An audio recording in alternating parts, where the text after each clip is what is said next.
தம்பி, super star Rajinikanth, மக்கள் தளபதி விஜய் இவங்களை பற்றி நீங்கள் என்ன நினைக்கிறீங்க? என்னண்ணே இப்படி கேட்டீங்க? சொல்லிக்கிட்டே இருக்கலாமே. நம்ம 90s கிட்ஸ்க்குலாம் நம்ம சூப்பர் ஸ்டார் ரஜினிகாந்த் எப்படி பிடிக்குமோ அதே மாதிரி 2K கிட்ஸ்க்கு எல்லாருக்குமே நம்ம தளபதி விஜய் சார் வந்து பயங்கரமாக பிடிக்க ஆரம்பிச்சுது.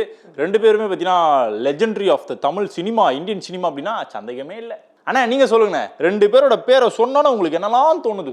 தம்பி, சூப்பர் ஸ்டார் ரஜினிகாந்த் சாதாரணமாக வரல. ஒரு கண்டக்டராக இருந்து இன்னைக்கு தமிழ்நாடு மட்டும் இல்லை, வேர்ல்டு ஃபுல்லாக சூப்பர் ஸ்டாராக இருக்காது. அது காரணம் அவரோட தன்னம்பிக்கையும் உழைப்பும் தான் காரணம். அதே மாதிரி நம்ம தளபதி அவரும் சாதாரணமாக வரல. சின்ன வயசில் அவ்வளோ அசிங்கம், அவமானங்கள் அதெல்லாம் சகிச்சுக்கிட்டு இன்னைக்கு வேற போராடி ஜெயிச்சு தமிழக முதல்வராக இருக்காரு. எப்படி? தன்னம்பிக்கை தான் காரணம்.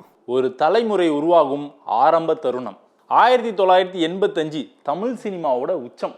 ஒரு பக்கம் சூப்பர் ஸ்டார் ரஜினிகாந்த், இன்னொரு பக்கம் 11 வயசு சிறுவன் விஜய். இந்த ரெண்டு உலகமும் சந்தித்த தருணம். அந்த தருணம் சாதாரண சம்பவம் கிடையாதுன்னு, தமிழ் சினிமாவோட சினிமேட்டிக் டர்னிங் பாயிண்ட். நான் ஒரு விஷயம் சொல்கிறேனே, 1985னா தமிழ் சினிமா வேற லெவல். டிஜிட்டலில் ஃபிலிம் ரீல் உலகம். ஒரு சின்ன சீனை பர்ஃபெக்டாக எடுக்கணும்னா கூட நிறைய டைம், எஃபர்ட், கவனம் நிறைய தேவை. அந்த சூழலில் ஒரு சின்ன சிறுவன் நிற்கிறான். அவன் பேர் தான் விஜய். அவன் கையில் பொம்மைகள் இல்லை, அவன் மனசில் கேள்விகள் இல்லை, ஆனால் அவன் கண்ணில் அப்சர்வேஷன் இருந்தது. அந்த அப்சர்வேஷன் தான் முக்கியம். ஒரு நடிகர் நடிக்கிறத அவன் பார்க்கல, ஒரு மனுஷன் டிரான்ஸ்ஃபார்ம் ஆகிறத பார்த்தான். அந்த காலத்தில் ஷூட்டிங் செட்லாம் ஒரு ஸ்கூல் மாதிரி இருக்கும். அண்ணே, ஒரு சின்ன கரெக்ஷன். என்னம்மா? ஸ்கூல் இல்லைண்ணே, ப்ரொஃபஷனல் யூனிவர்சிட்டி. ரஜினி சார் நடக்கிற விதம், அவர் பேசுகிற விதம், அவரோட சைலன்ஸ் கூட ஒரு லெசன் தான். ஒரு 11 வயசு சிறுவனுக்கு இது நார்மலான எக்ஸ்பீரியன்ஸே இல்லை. இது ஒரு மென்டல் ப்ரோக்ராமிங். ஒரு ஸ்டார் செட்டுக்கு வந்தால் அங்கே என்ன நடக்கும் தெரியுமா? Silence, respect, fear plus admiration. இந்த அட்மாஸ்பியரில் ஒரு குழந்தை நிற்கிறான். அவன் அப்சர்வ் பண்ணுறான். அந்த அப்சர்வேஷன் தான் பின்னாடி ஸ்க்ரீன் ப்ரெசன்ஸாக மாறும். எஸ்எஸ்சி சாரோட ரோல் இதில் ரொம்ப முக்கியம். அவர் ஒரு விஷயம் செஞ்சார். விஜயை ஆக்டர் ஆக்கலை, திங்கராக மாத்துறாரு. நடிக்காத, யோசி. இந்த லைஃப் ட்ரைனிங் தான் உனக்கு ஃபவுண்டேஷன். இதுதான் முக்கியமான ஒரு பாயிண்ட். இந்த எக்ஸ்பீரியன்ஸ் விஜயை மாற்றிருக்கலாம்.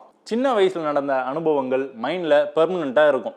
ஆக்டரோட mindset, human behaviour, discipline, understanding, இது எல்லாமே அப்போவே அந்த சின்ன சிறுவன்கிட்ட உருவாகுது.